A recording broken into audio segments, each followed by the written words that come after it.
Nu vil jeg demonstrere en korrekt blodsukkermåling. Til at starte med, der tager jeg en spritserviet, lige sørger for, at fingeren er ren. Og før alt det her, der har jeg selvfølgelig taget handsker på og udført korrekt håndhygiejne. Det er helt fra starten af. Så tager jeg min blodsukkermåler og indsætter den lille opfanger her, som skal have den her dråbe blod.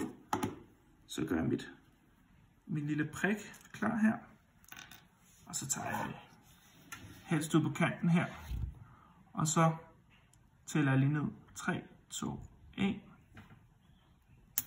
Sådan der. Første dråbe, den tager vi lige væk. Og så tager vi anden dråbe her.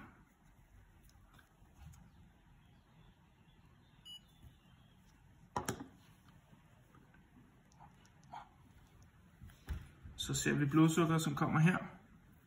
Og det er 6,4, så det ligger inden for normalgrænsen. Det her vil jeg så gøre hos Peter, min caseperson, og hjælpe ham med at lære det selv og selv administrere sit blodsukker. Tak.